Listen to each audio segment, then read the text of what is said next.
All right, hello. I do have sound this time, I'm pretty sure. So thank you all for joining me here today. My name's Todd Rains, and I'm in my shop here in Allen, Texas. So it's good to be here again. 2 weeks ago, I was here and turned this little guy. We'll show that in a second. And but I showed a few people that had joined, put the banner up during the intro. So thanks, Wayne, Larry, Aaron, Paul, Christian. We've got others joining. Roger. So I'm trying to scroll here. Wade from California, Georgia. And I should have cleaned my glasses before I came out here. But anyway, Patty, thanks for joining. Who's that? Steve? Gordon. Yeah, I hope you're doing okay out there in North Carolina. So keep the fingers crossed you're able to stick around. Temple, good to have you here. Thank you. Barry, good to have you here from Staffordshire. Nice. Across the seas. Sorry, Sharon. So the recordings are available. So if you signed up on StreamYard, not sure what that, yeah, it is StreamYard. So you'll get an email when the recording's ready right after this, 10 minutes after this is done. You can watch it there. You can watch it on my YouTube channel as well. So we stream to both places. Up in the corner, you can see YouTube and StreamYard up there. So check those out for recordings. You can also find the recordings on my website under the live stream category, Explore Woodturning down the live streams. They're all there with a little short description of what happened in them. So check that out too. So you can find them there. You can actually watch there as well. So let's see. We got lots of other people. Todd, Dwayne, John, a friend Philip from across the pond. Good to have you here, Philip. Thank you. So lots of people joining. Appreciate it. And let's see. Charlie Taylor across the pond. Michael McEwen from up north. Thank you for joining. And Jerry Harvey's here. Good to have you here. Lowell from down south in South Texas, Alamo, Texas. Did I get that right? I think so. Anyway, good to have you here, Dennis and Martha Wall. Nice. A lot of people I recognize names as customers. Bob from Orlando. Good to have you here. Boy, there's just too many here going on and on. I'm missing quite a few. Chuck, local guy. Thanks for joining. Charles, John Fisher. Hopefully he's got some nice satire for us. We'll see. Mary Alice, friend of ours. Ken, boy, just going on and on. Cindy's here. Thank you. And good to have you here, Cindy. And Paul, bunch of other people. So, wow, that was more than I expected. So thanks very much for joining. I appreciate it. So what are we doing? Well, three-cornered bowl. I'm going to turn that cube, actually this one on my desk here, into this. So that is the idea today. I got the inspiration from our last sharing session. Speaking of, let me just go through some of that. So here we are. If you need to get a hold of me, that is it. Website, phone number, address, give me a call, email, hook you up with whatever you need or answer questions. Let's see. Tomorrow is vendor showcase. So this event is something 6 of us vendors do each, well, twice a year, pretty much. And so Joe from Airbrushing Wood, Steve from TurningWood.com, Cindy from Cindy Drozda, me from Woodturning Tool Store, Vicky from John Jordan Woodturning, and Lyle Jameson from Lyle Jameson Turning. And so we all get together twice a year and do this kind of event. It's a free Zoom meeting. So, cameras are optional. You can talk to us. We can answer questions. We're going to have talk about our tools that we sell, hence the name Vendor Showcase. But we'll also use those tools, do some mini demos for you, answer your questions about the tools. So it's a great way to kind of, if you're thinking about buying or checking something out, ask us questions. We can figure that out for you. We'll have some specials. I have actually this weekend. Boom, boom.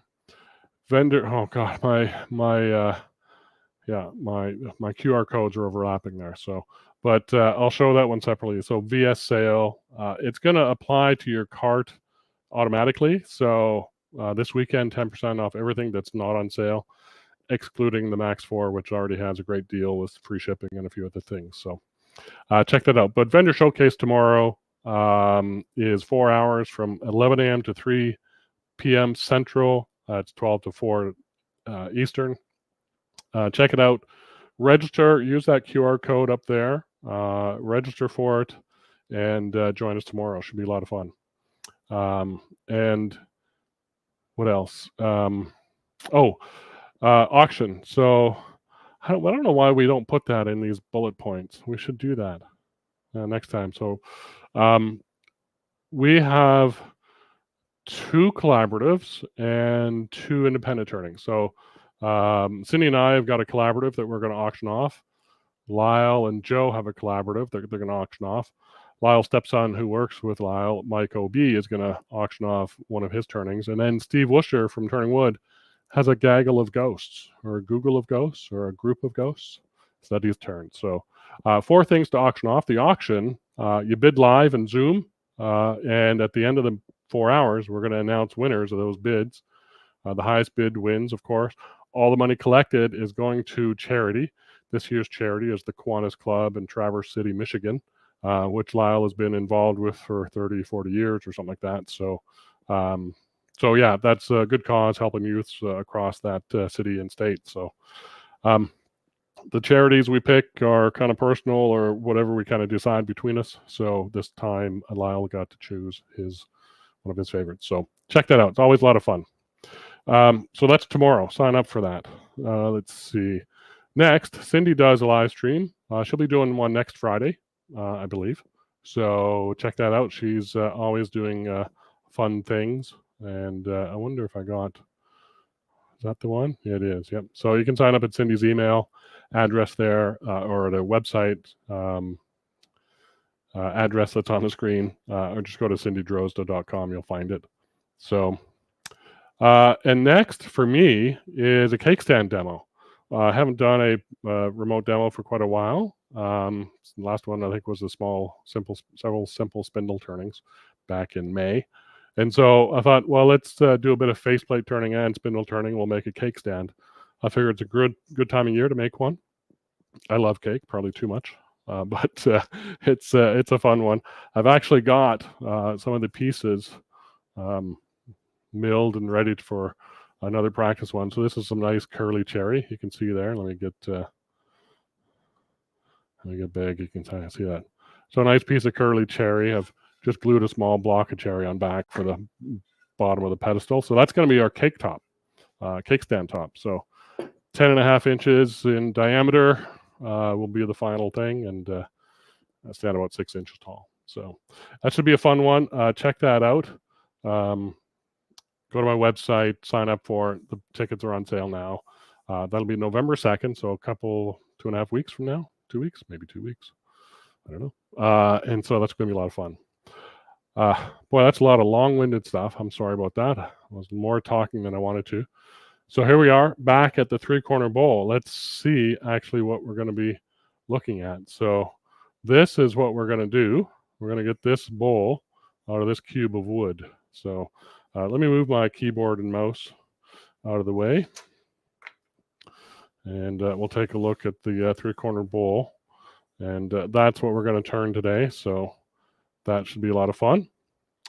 This is a piece of spalted silver, well, not spalted, but there's a little bit of coloration. It's silver maple. There is actually a little bit of spalting happening, which is kind of nice in this piece. This was the sister piece to it, somewhere like that. I don't know exactly, probably more like that. And it's silver maple because of this gray color comes through. They call it silver. This came down from my neighbor's tree earlier this year, and I milled up a whole bunch of it. So that's what we're going to do. But this guy is what we turned 2 weeks ago. This was that piece of sumac. I hadn't turned sumac before. It's very light. It was very dry.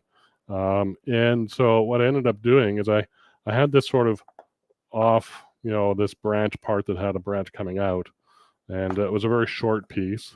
So I just used the hook tool, cleaned up the inside, scraped it. It's rather dark in here because it finishes up quite well, but you can kind of see the coloration and the grain in there. So what I ended up doing is I just kept this sort of natural spout and carved that away. Now I got a little spout for rice cup, and it holds about 3/4 of a cup, almost exactly. So dry goods. I don't think I'll put wet things in here and stuff, but I thought it was kind of a neat shape, so why not make it what it's meant to be? So that's what we did last week, and I finished up a couple days after the live stream. So that's going to be fun. We'll do that. I'm just going to put that aside as well as my cake stand blocks because they're rather big. And we'll get on to what we're doing today. Just a little wet my whistle. All right. So questions. If you have questions during this demo and whatever we're kind of going to do, please throw them in the chat, and I will highlight them and we'll address them as we go. Let me just double check what we got going. In fact, I'm going to move this over here where it normally resides. So my little mouse pad.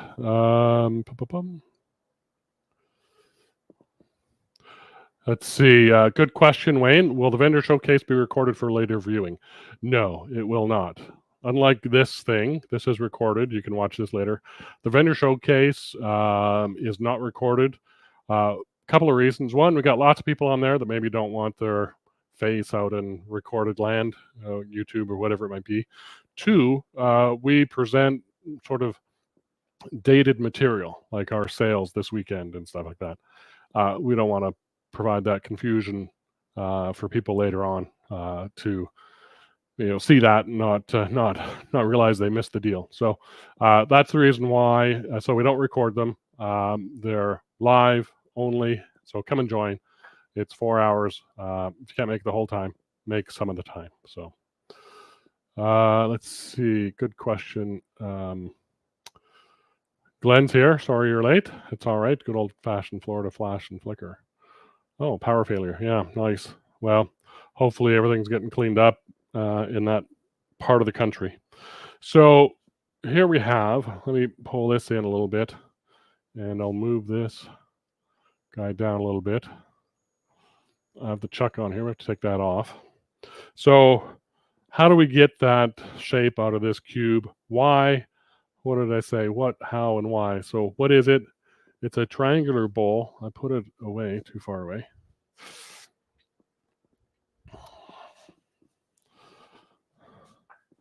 We take a kind of a closer look at it. It's got, I do that the wrong way all the time. It's got very even walls there, very nice points that are kind of all on the same plane. If I can kind of, so that matches up there, and then that matches up there. And if I put this upside down, this would be coplanar with the tops of those points, typically. And so that's one thing I strive for with this one. You don't necessarily need to do that. You can actually make one with a low point and two high points. I'll kind of explain how you might do that. And then small tenon that I turned off and that's like that. So that's how we held it. once the outside was done. But how do we hold it in the first place, and how do we get the 3 points? And why do we want to do that? Well, it's kind of a neat thing to do. So that's what I did. So I got to take this off because we're not going to hold it in the chuck to begin with. We are going to hold it in, let me do this. And I'll put that down over here. We're going to need that in a minute. So we have a nice hole here. And what I did is I took can't see that, not quite on camera. I took the point out of my robust live center and removed it. So now I've got a cup only, no point. So this cup is about ½ inch in diameter, thereabouts. This one is 3/4 inches in diameter. The way you get the 3-point shape is you turn it on its points. So we're going to stick that point in there and this point in here. So that's how this process works. And one thing I want to try and do is get that point in there nice and even. So it's a little bit of trial and error, just holding it steady there. You can see I'm not touching here yet. So I just kind of move it over until it's free. And I want this cup to hit and cut in and all 3 corners equally, or all 3 points on this guy. So let me, I'm gonna have to set this up eventually. So, and I've had a few tech issues over the last 24 hours. So I need to just kind of make sure that's in focus. That looks focused. It's really dark. Shelly's saying it's dark. Okay, I'm checking my monitor. Is it too dark? I agree. Lighting is low. Okay, good. Let's turn that up.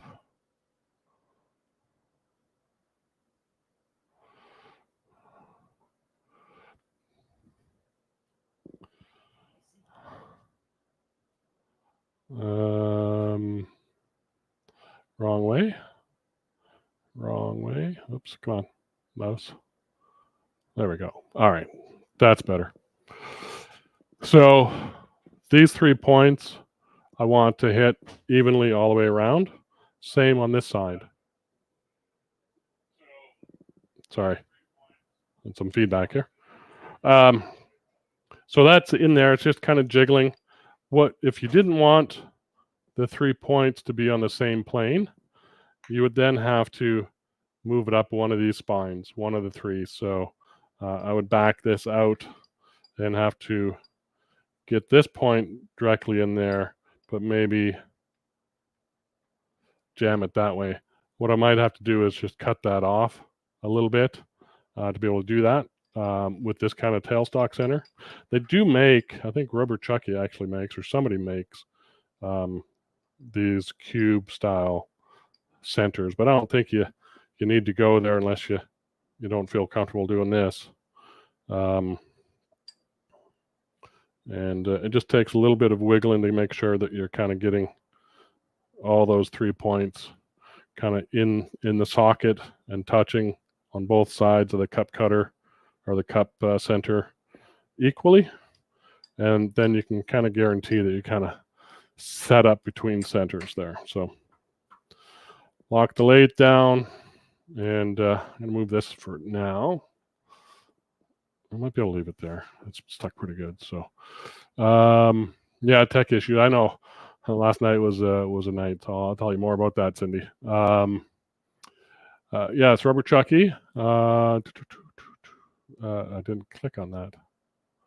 There it goes. Rubber Chucky has some. I don't have any, but they've made them. Let's see. So Gordon's asked, how do we use the Rubber Chucky pieces to do this? How did it work out? Good question. See, John Fisher, Rubber Chucky pieces work well. A lot more positive on the drive. Good to know. It's good to know. I knew he had them. I just have never used them. So, and John, maybe you could answer Does it work on all sides of cubes? Those corners? I'd imagine it would, but some people want to know. So it's 80 millimeters or 3 inches, just about a little over 3 inches, and it's got to be a perfect cube. So we're nowhere near that there. So we're a little short on one side and then the other. I cut these on my bandsaw, but you do want to really cut them on a table saw to kind of get those nice square cube sides. So each side has to be parallel on the 3 parallel 6 sides. The 2 pairs have to be parallel, and then 90-degree corners. So you end up with a cube. That's the trick, is doing this with a perfect cube. All right, so let's get our turning underway. I'm going to stick this under here because it does get a little bit blurry. I did this one the other day, the test one, and it is a little bit trippy on the eyes, if you will. Turn that. And so the first thing I want to do is form a tenon on here and get that sort of set, and then kind of turn this away. Now, if you look on the top of this, and if I let's put my pencil kind of right across there, you can see we can actually get 1, 2, and 3 points on this thing.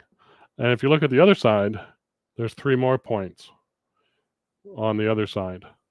So if you were to kind of cut in here, make a little groove right in the middle between these 2 points, you can make a 6-pointed device, right? So that's something to be aware of. I think on the sharing session, I can't remember who it was. It might have been Ian. Was it you, Ian? Let me know. Showed a 6-pointed dish of some sort. And I know people have done 6-pointed, ornaments and other kinds of things. I know Joaquin has done a number of these as well. I learned this, or not really learned, but saw this by, I think Craig Timmerman might have done one years ago in a class, so in a demo. And so that, if you, on this small size of cube, it's kind of hard to get a 6-pointed thing. You'd have to really be pretty skinny in your cuts here. It could be done, but a bigger cube would allow you more room to be able to do that. So keep that in mind if you want to do that. Bigger cube. This is 3 by 3 by 3, so we'll go with that. And let me grab a tool. I am using, just to rough out, there's a 1/2-inch bowl gouge, a robust bowl gouge, in my modular handle. So, and I think for the first little bit, I'm going to use a face shield.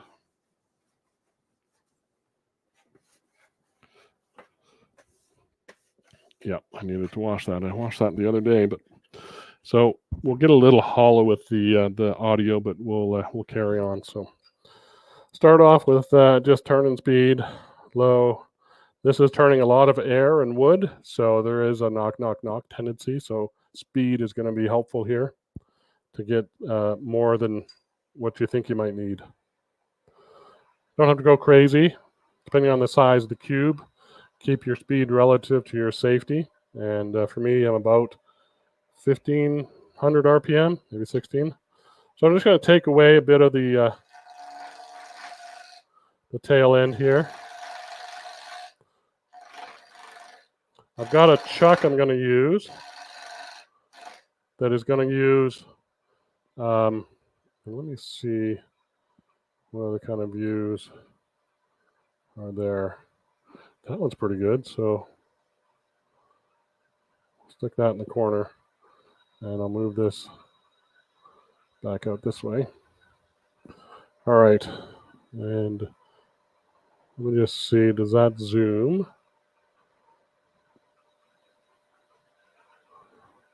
Yeah, so we'll get a little tighter view there. That might not work. Hit the autofocus when things are spinning. That never works. All right, that looks all right. Tell me if it doesn't. If it looks out of focus, let me know, and we'll carry on. So I'm looking for about a 30 millimeter, tenon. I've got jaws that'll do about a 30 millimeter, which is about 1.25 inches, somewhere in there.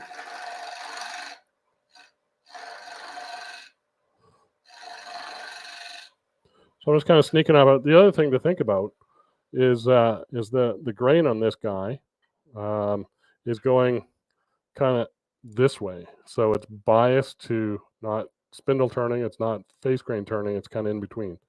So check how you might want to cut this and stuff. Ah, Charlie, it was me. I knew it was somebody over in the UK. Thank you, Charlie. That was a good share and good inspiration for this little demo. Yes, John says yes within reason. So this is to the question: can you use any size cube in the rubber chucky cube holding centers? Has little triangular indents for the cube corners to go into. Okay, good to know. Thank you. Okay, good. Yeah, so this is the tricky part. It is an interesting silhouette when it spins, and it really tricks the eye a little bit down here because you'll get to a point where a speed where it kind of looks weird, and on camera it might even be capturing that a bit more. So 30 millimeters. I'm just going to kind of eyeball here. That looks close to 30. That 10.5 started there. So I was the reason I talked about grain is I'm cutting both that way and I'm going to cut this way. So we're going to kind of see which one works best.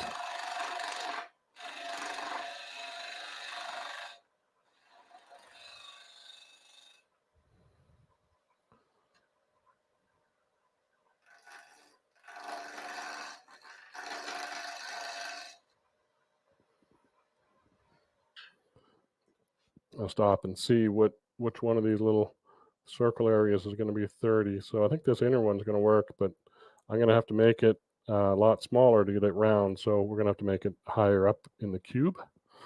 So I want this tenon to have surface area all the way around.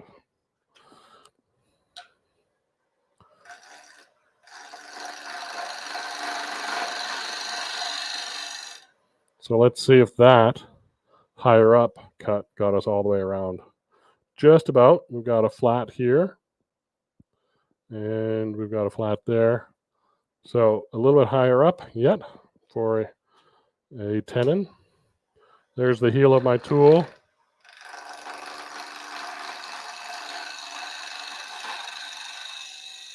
That feels like solid wood there. So that's where we're going to have our tenon.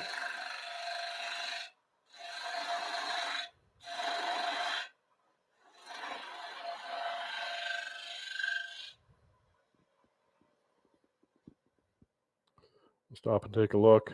Yeah, we've got all the way around. I just need to make a dovetail out of that. I'll be using the Axminster O'Donnell jaws with the inserts, the 3-in-1, and so it's the bigger set of inserts that get you to 38 millimeters or 32 on the interior for a tenon, 38 I think on a recess. All right, I'm using my little robust spindle gouge to create a dovetail.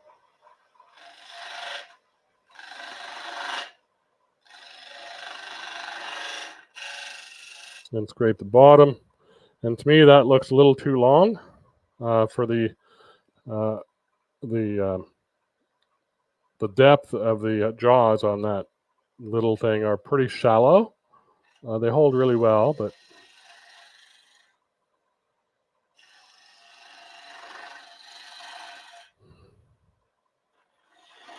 and there's plenty of room for this guy inside. But I'm just gonna, while I'm here, take it down a little bit and just kind of get rid of it a little bit. I'm gonna leave it. I'm not gonna get rid of it. I'm just whittling it down a little bit. So So now we got a good tenon formed. We got seats all the way around. So now we can go ahead and start shaping the outside. You might think that my points are going to end up right here, but they're actually going to end up out here. So they're going to end up out here. You'll see how that kind of transpires. But if I was to make a bowl where the points end right here, it'd be very shallow. And that might be all right. We'll waste a lot of wood on this side. So we'll kind of push our points up. And you'll see how that works out as we go along. So for these kind of cuts, I'm going to cut sort of this way, just because it's more comfortable going this way to try and get in here and come up this way. So let's set up to do that. Move the tool rest around a little bit right there.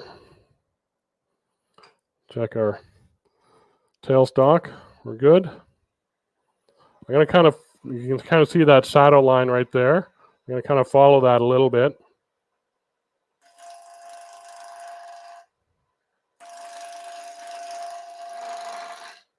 This is where speed helps a little bit, so I'm going to go a little faster.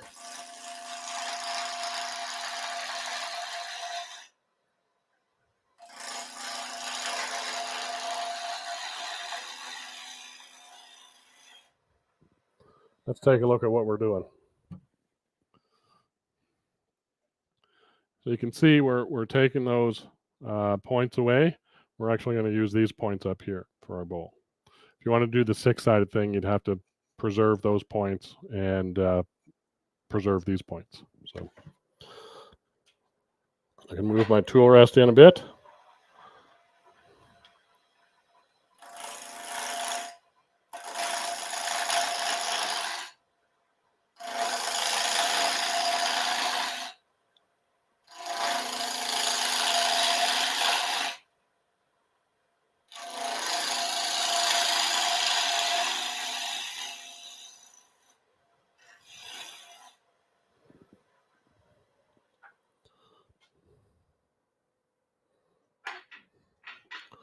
There we go. You can kind of start to see where this pattern of flat is. It's hard to see it there.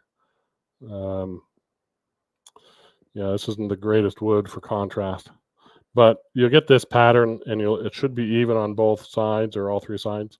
And you can see we're getting horrible tear out on one corner where all that end grain is coming and ending right there.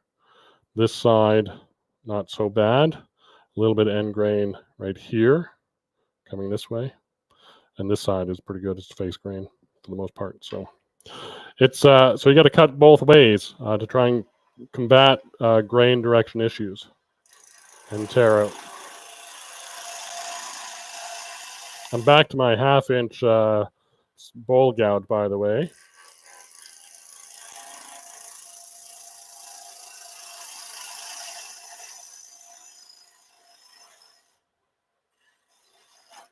On this little sample one,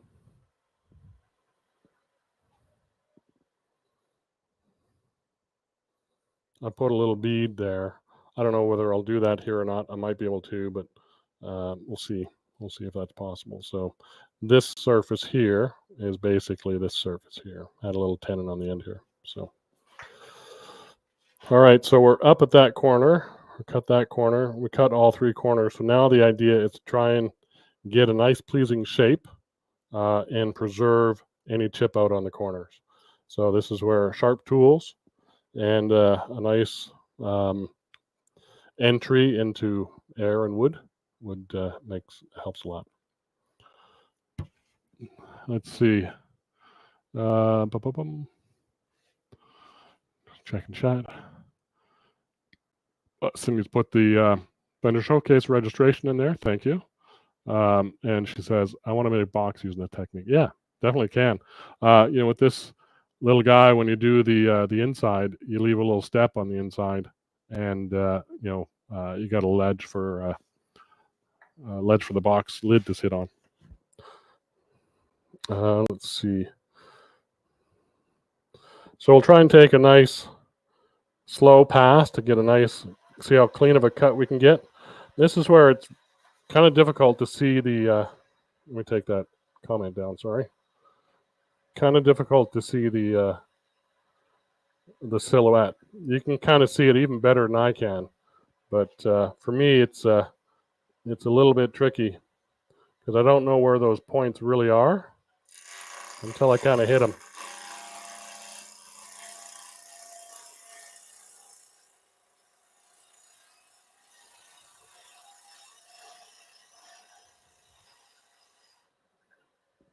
Nice flowing curve there. We'll see how the points did and how the tear out is. So this side is pretty good.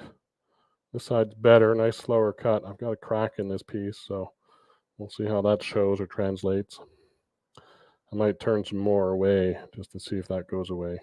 As you start making this diameter smaller, these points start folding in a little bit. So it's something to be aware of as you go smaller and smaller. So I may not go as small as I did on this one.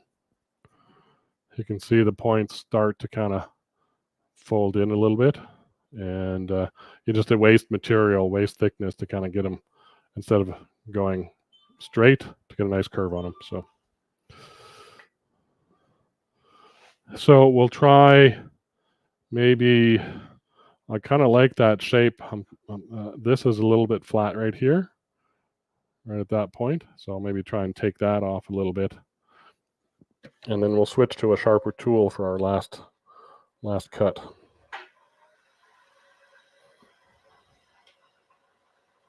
I'm going to find that bevel or that edge to put my hand over top. I don't have room for my fingers. And sweep in.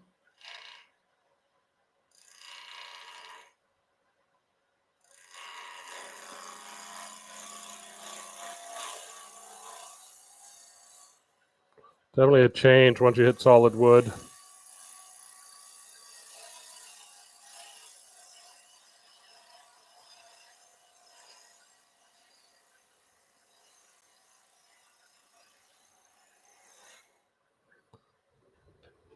Cut that off a little bit this way.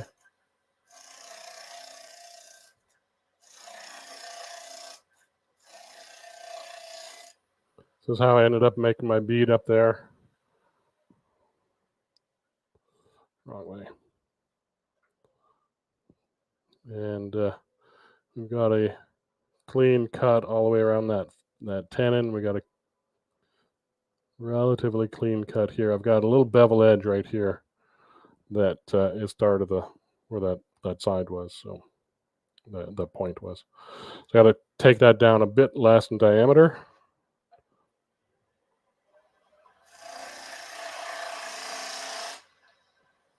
And now let's try and marry up this side.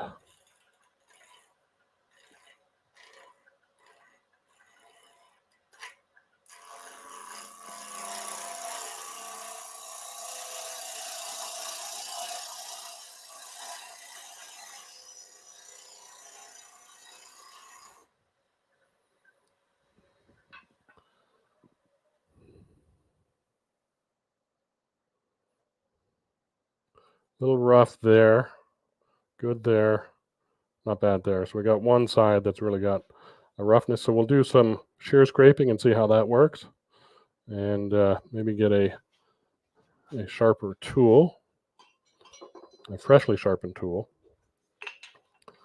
This is the Carter & Son version of the 1/2-inch gouge, bowl gouge. Same sweep, same angle, everything on it. So it should be easy for me to pick up and use this one in place of the other one.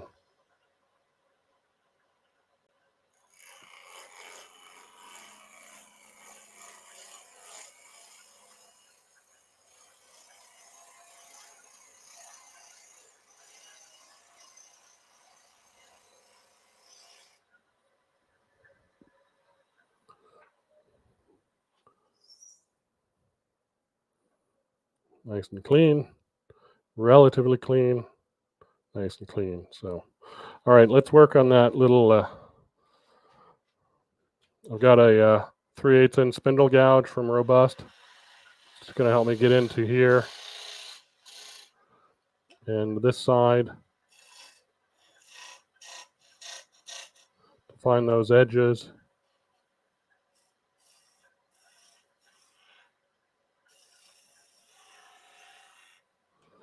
Roll that over a little bit.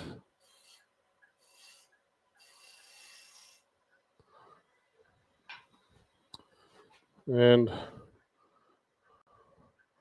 for simplicity's sake, a little 1/2-inch skew just to use as a negative rake scraper. And I'm just going to raise this up a little bit.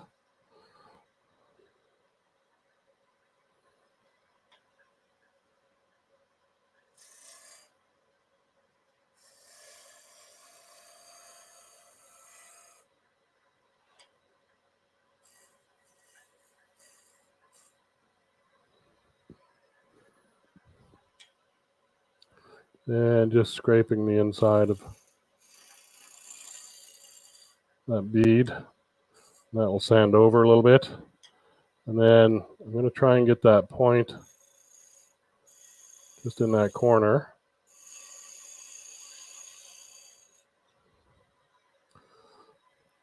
And then we'll come out here and scrape this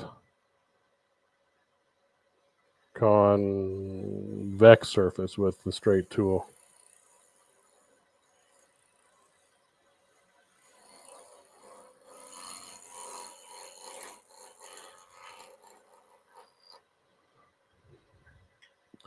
Well, that is really hard to see that.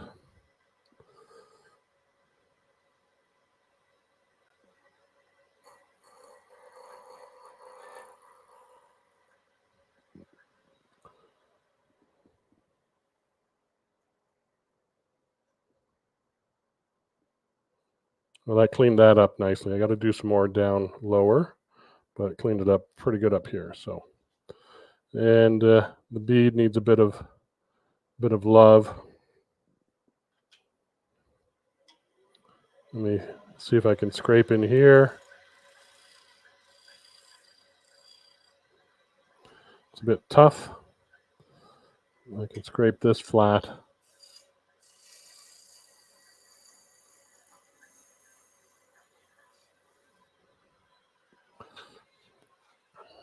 I have here, and oh, there it is. I have the negative rake scraper, the robust.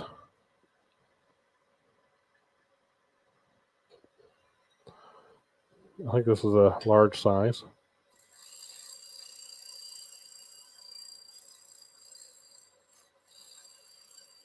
I just bumped into that bead a little bit, but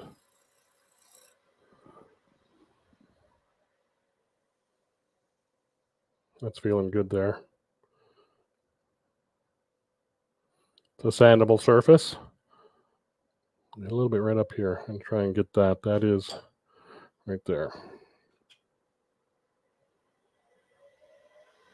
I'm using this without a handle.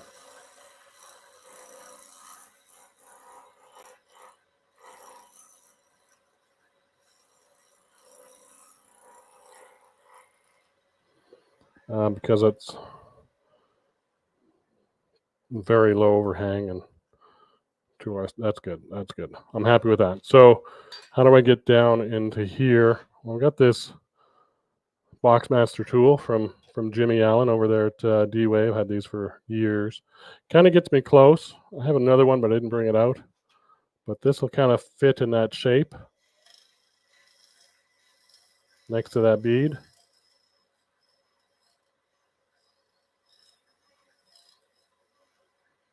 And there's the opposite side, that side. I don't need that side. So well, I could use a little bit on that bead.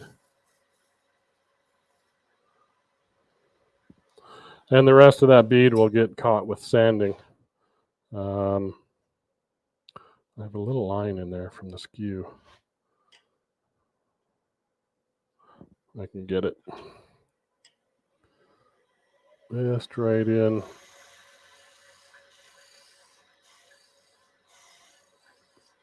There.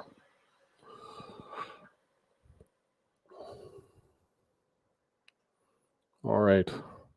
So I would do some sanding. You're going to not be able to power sand this with either, with the lathe, the power lathe. It's going to be hard to sand. I wouldn't sand those corners. So I ended up sanding all of mine with just hand sanding. basically. So using a power sander like a drill or something like that with a pad would work, but it's such a small surface. It's going to be a little bit of chaos to try and do that. So let's double check our tenon before we take that off. So we're about 35 millimeters, so that'll work. We've got our foot kind of established, or where it's going to be. I've got a crack, unfortunately. We'll see how that goes, but that's a good demo piece. And this is all, we'll call this all sanded the way it is. So now let's throw it in the chuck and see how that works. You can see the indents left by the tailstock drive center and by the spindle taper. Okay, chuck I put over here. So this is the nice thing I like about this O'Donnell jaws on this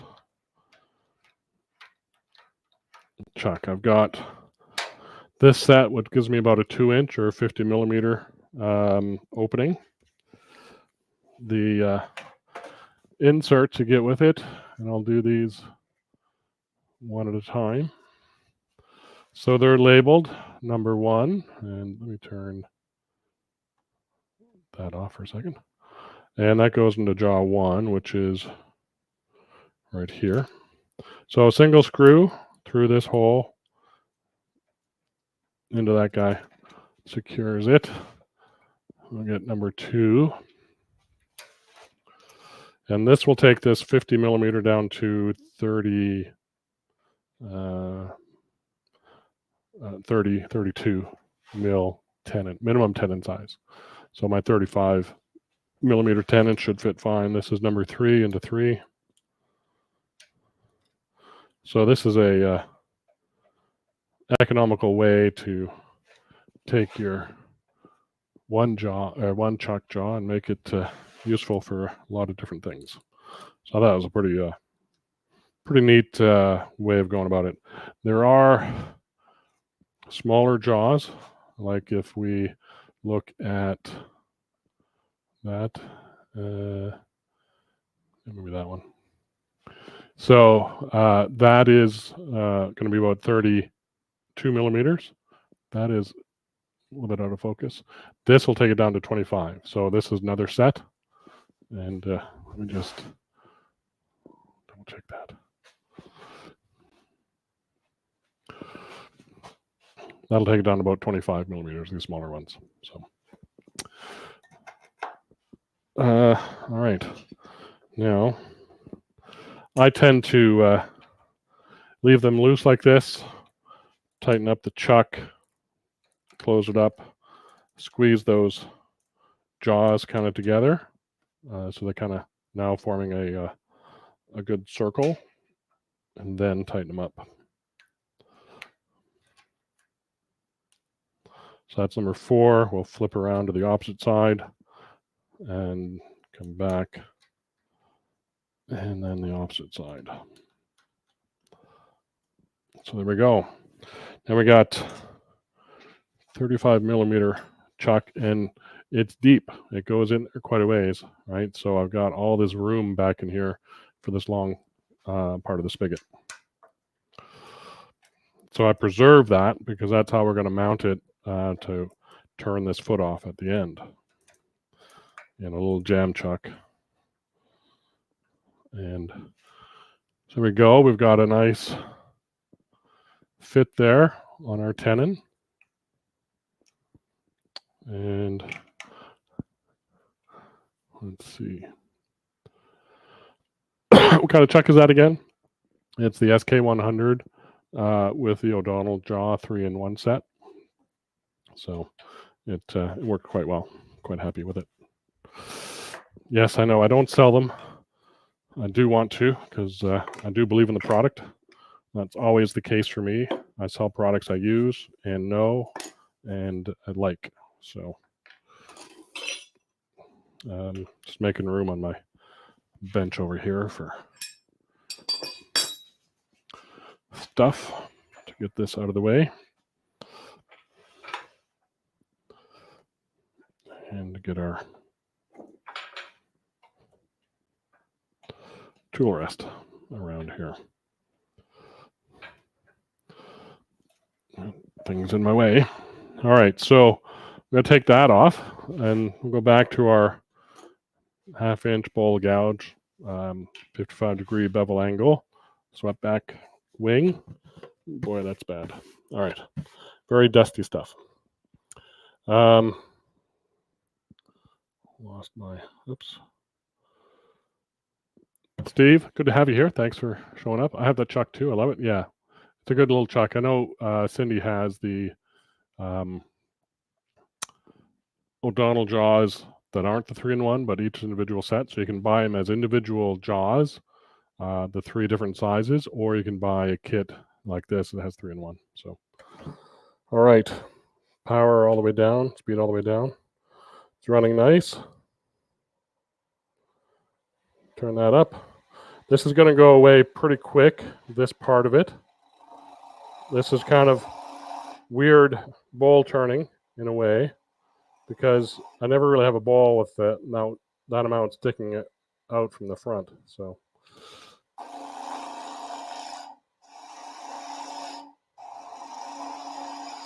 and it's kind of a pick your choice as to which way you want to cut this.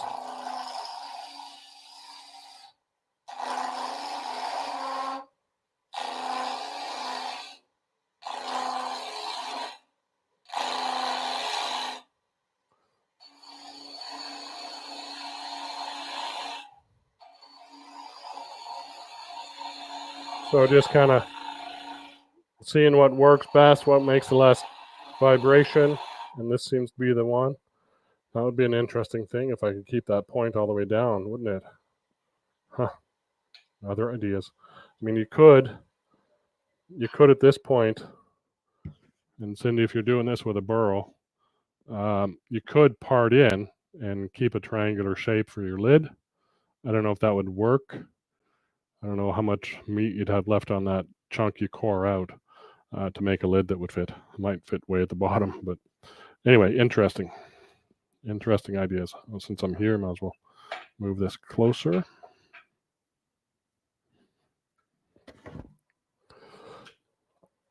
All right. Move this back wrong way a little bit. And which one's better?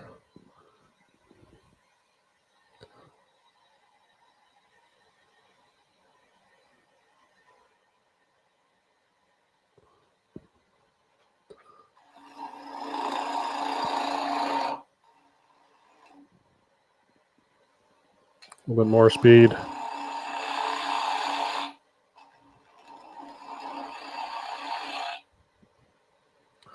Now this is where it kind of gets, again, a little fuzzy to see, and that's this down for you folks, but also for me to kind of see where that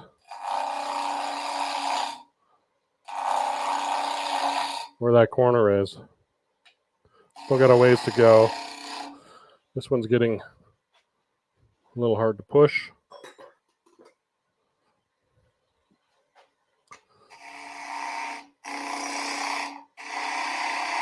That's better. You can tell the difference right away between a sharp tool and one not so quite so sharp. And the force at which you need to push the tool helps you decide. All right. We're getting to the point where we're going to be kind of hollow on the inside. We can now move our tool rest sort of perpendicular now and treat it more like bowl hollowing. And we've got a ways to go, and we've got fairly steep walls to get at. So as I use this tool to get at that wall, to get my bevel oriented in that direction, my handle has to be way over here. So that is okay. What I'll do eventually is switch to a 40-degree bevel, which will allow me to get a little bit straighter with my handle. But we'll use this for now. Let me move that tailstock live center because I just bumped my elbow.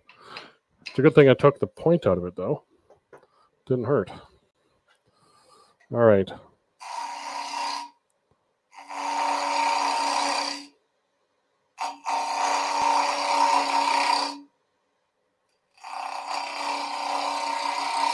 Let's see how close I am to still about 3/8 of an inch thickness on those points, but we're kind of getting an idea of how parallel we need to be to get a nice even wall thickness all the way around. So a little bit more digging out here, and we'll switch over to a different gouge.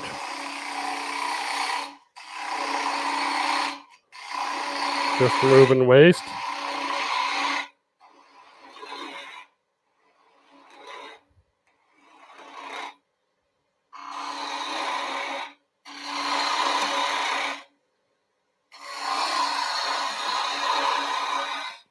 And maybe this one will be good for that angle. If we get down below, in depth-wise, below our lowest point on the outside, which we haven't yet, well, we kind of have. I think we've cut into that. We kind of get an idea of how this wall is going to form. So I'll cut away this ledge, and we'll see this hopefully even out all the way along. So that's the key, is to, there it is there.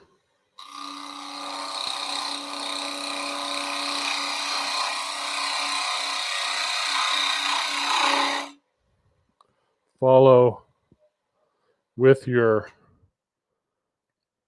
bevel angle, follow this outside shape as you cut through, and you end up with relatively even wall thickness. I'm a bit thicker at the bottom than I am out here. So let's dig out a bit more in the center with this tool, and then we'll switch over to another one.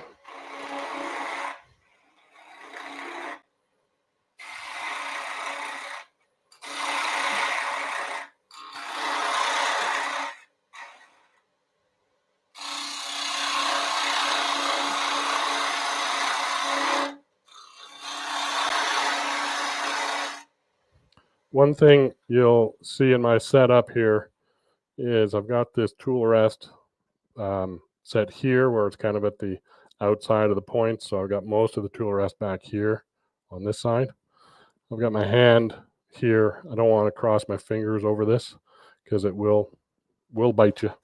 So use your tool rest to kind of make your life easy. So I'm going to switch to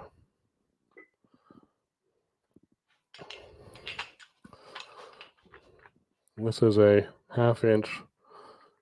I think this is the one-way tool. I can't remember if it's one-way. I think it is a one-way tool. But I've sharpened this one to a 40-degree bevel angle on this side. So what that allows me, instead of my handle being way over here for 55, it's here for the 40 degrees. So I don't have to be quite bent over the lathe quite so hard. So we'll finish up this guy here. I'll move my tool rest in a little bit, just to not too close. I want a bit of room so I can rest my tool as I get ready for the cut. So that's about right. If I had it too close, then I couldn't get my tool on there to line up. So, all right. I'm going to get used to this tool. So there's the heel. That's the bevel. I'm going to just cut on the inside to kind of see where I'm at. Pull it out. Turn the flute 90 degrees over.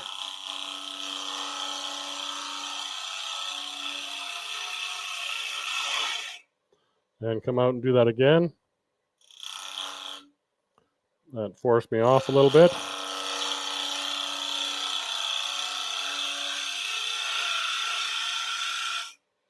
Let's see how that did. See how even our walls are.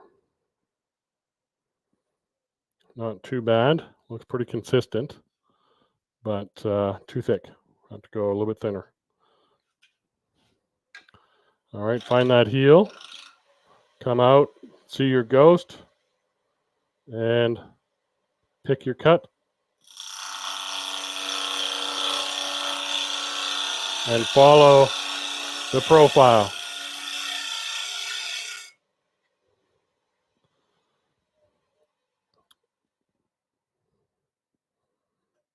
And there we go. We're pretty consistent all the way around. I'm going to clear out some of this extra material down here so that we can kind of get that. Let me just check the chat here a little minute.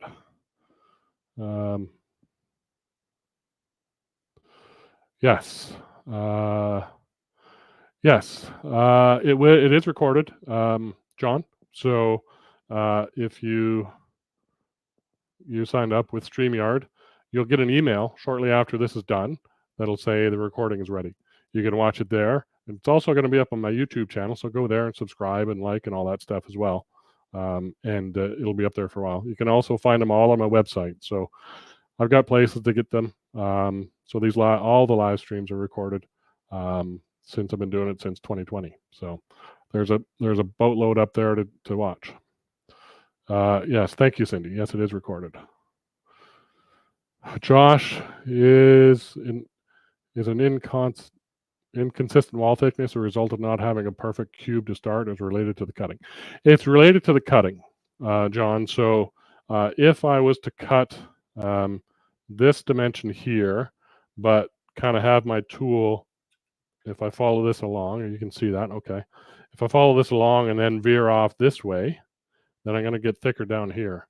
So these kind of forms allow you to practice even wall thickness cutting.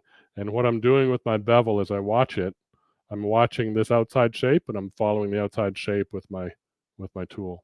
So practice that. It's a good practice. I realize I'm squished between things here. It kind of looks a little weird. Laverne, thank you for joining. So you can always watch the recording. So yeah, we're looking pretty good. I'm going to do one more cut, maybe get a little bit thinner than my other one, and we'll see how that goes. So I'll answer the rest of John's question here in a second about the cube shape. So there's my heel. Bring it back. Find where I'm going to enter. Get my bevel lined up.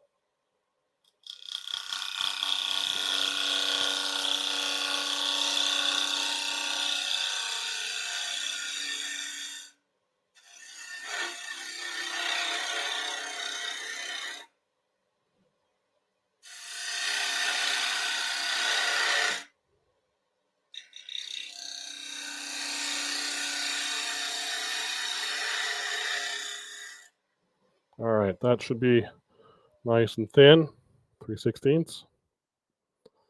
Yeah, so that looks pretty good to me. Nice, pleasing thickness all the way around. It's actually maybe a bit thicker up here, but I don't know if I can go back and fix that. I have a little hump on that transition where I picked up the cut again, so I'll go and get that right there. So let's go fix that. So that is right in here. So I'll just rub my bevel back and forth until I pick up that cut and fix it. And then let's drill out the middle a little bit. And waste some wood. Be careful, Todd. I don't want to push too hard. I have a tendency to do that. Let the gouge cut.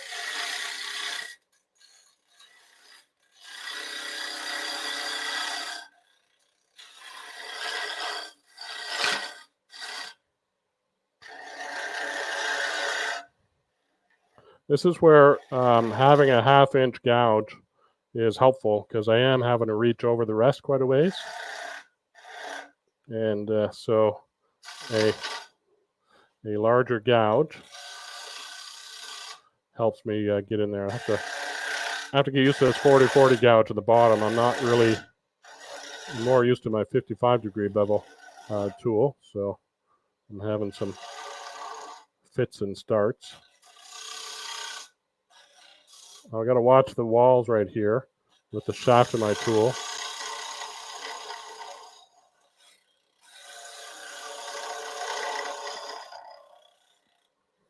And maybe we switch over, and that's not good. Let's just take that off. We'll show this part here.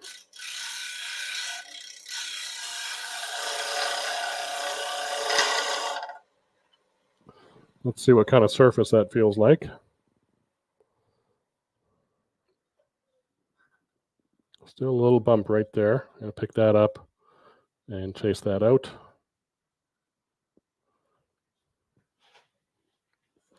Let me just draw it out for you where it is. Right there.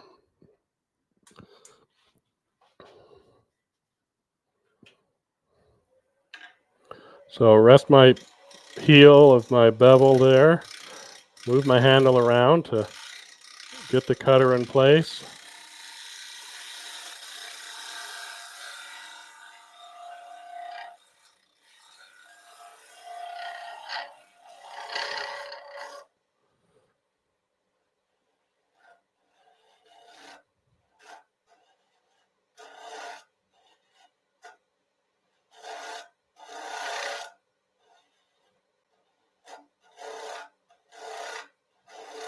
Just kind of drilling slowly a little hole down there so that I can take my bevel and cut towards that bottom. Oops.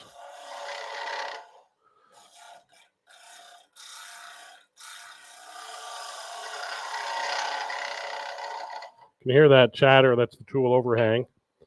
It is a long ways out there. But we're going to finish the bottom here with a bit of scraping. That curve feels pretty good. And I've got a little lump at the bottom there. So I'm going to switch over to my half round bar and teardrop cutter. So this tool is a half round, 3/4 inch half round bar. It's got a 5/8 shank in my tool here. And on the end is a teardrop cutter. This is a long one. This one has a negative rake on it. And I've set it up on the half round so that I can maneuver it in there and kind of come up the sidewall. I really don't need the half round with a negative rake. I can hold it level and it's got my negative rake angle already on the cutter. But I'm set up this way, and so that's the way I'm going to use it. So we'll get in the middle and just kind of level out that little hump in the middle.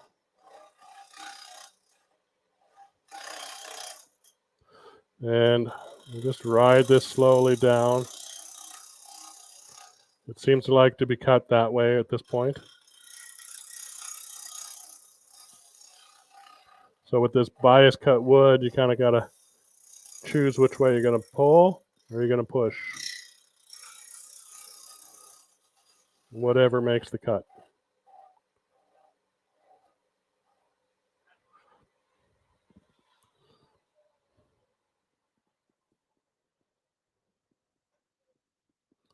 That's not too bad. I've got little ripples right out here. I wonder. Can get my fingers on the solid part. Hold this in my hand, and the wood has moved on me a bit. It's bouncing.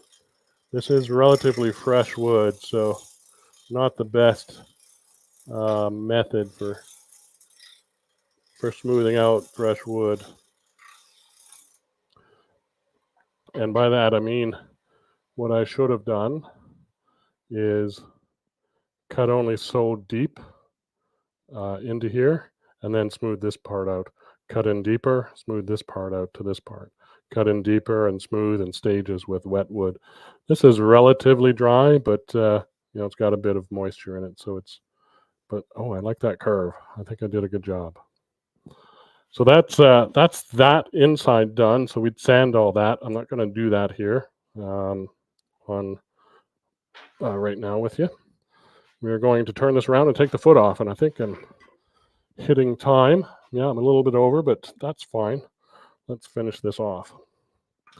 So stick around for another 6 minutes, and we'll finish this foot off.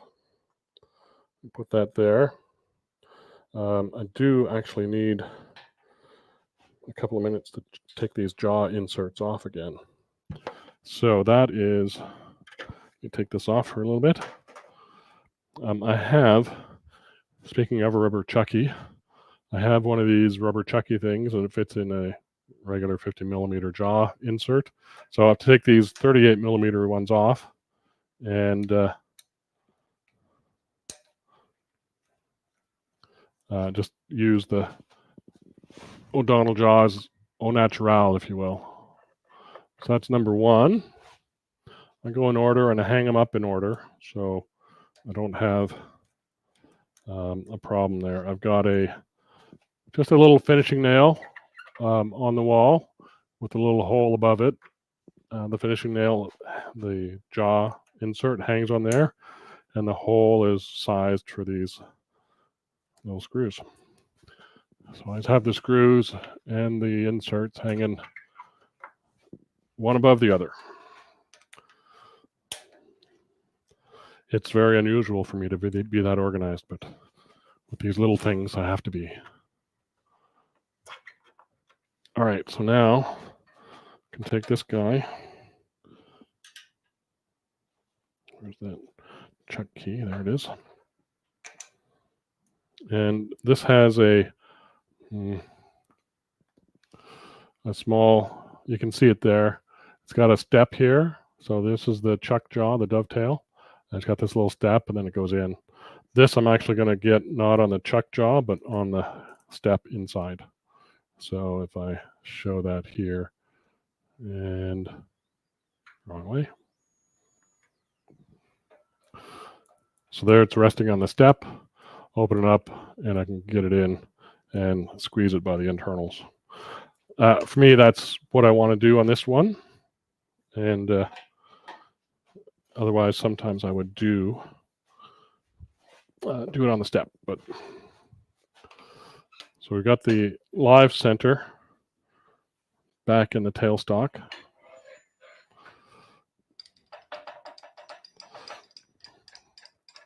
I'll bring that up close.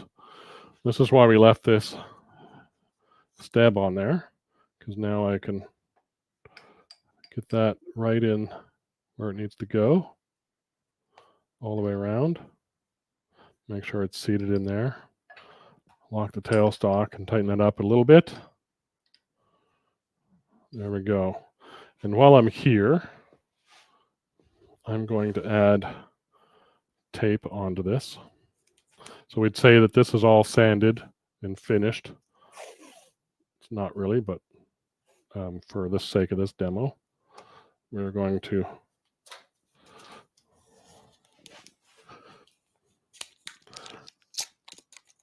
use some tape to secure this guy onto the lathe while we're here.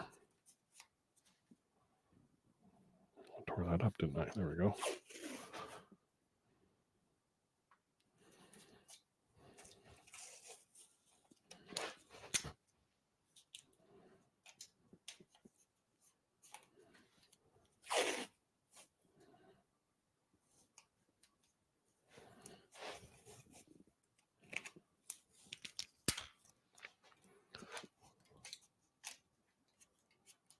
We're going to need this when we take the tailstock away. Yeah, I know I told Cindy you should do this the other way so it doesn't unwind, but she's right. I'm going to get too many failures. If the tape is good. If the tape is bad, then you're going to have problems. So just stick all that down. For now, we're going to keep the tailstock there, and we're going to work on this foot with my little spindle gouge. I'm going to switch over to my safety glasses. You can see a bit better with these.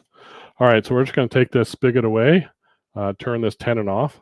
Well, we'll turn the tenon off and skinny the spigot down and then finish up these fine details in here. And away we go.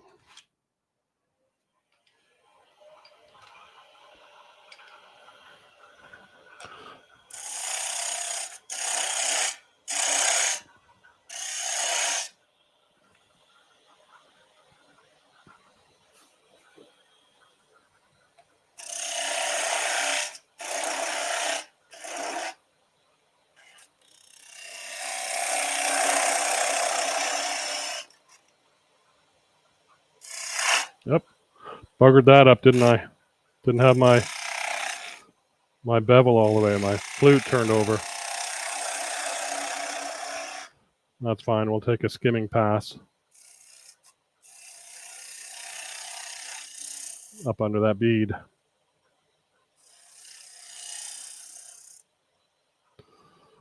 And then I want to bevel that a little bit.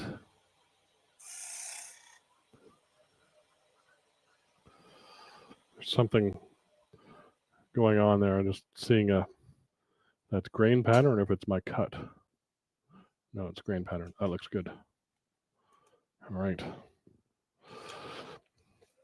I'm going to undercut this a bit more.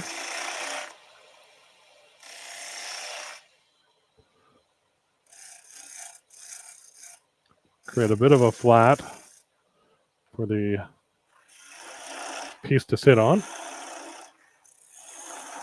Starts getting down this cone.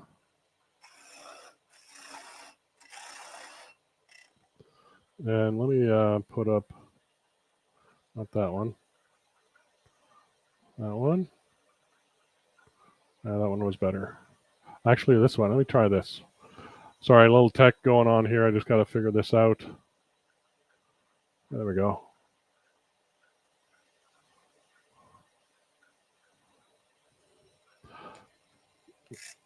Let me know if that's in focus. It's one of those things I'm not sure if it keeps focus over the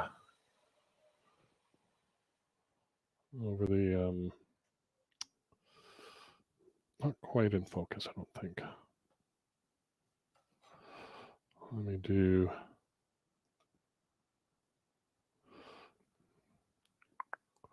looks good, Josh says. Thank you. Let me do this for a second. And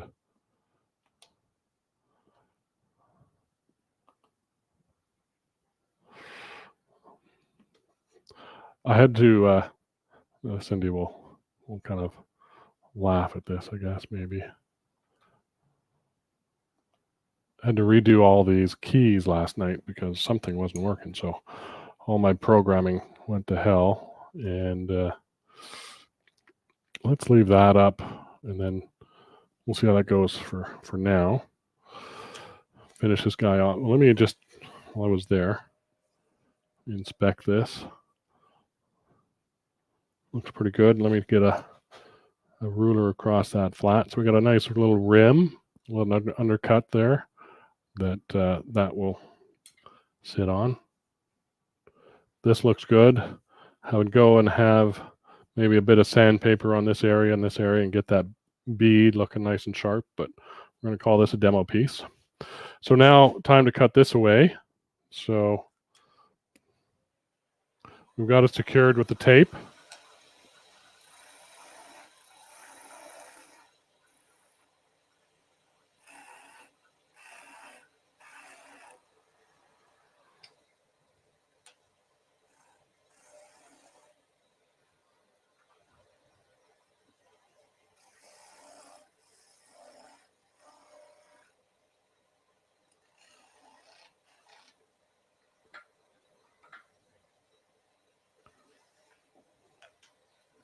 Get that guy off there, and then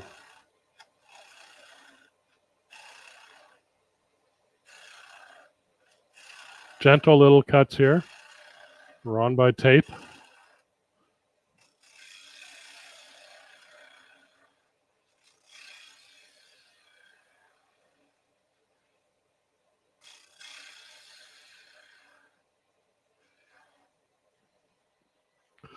And maybe I just want to see how this guy works down here. A little negative rake scraper from D-Way.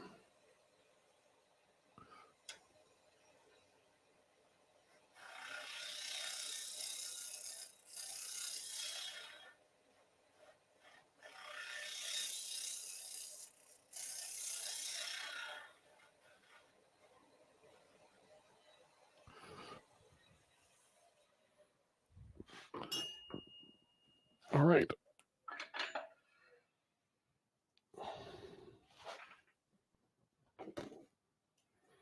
Now we reveal this little masterpiece.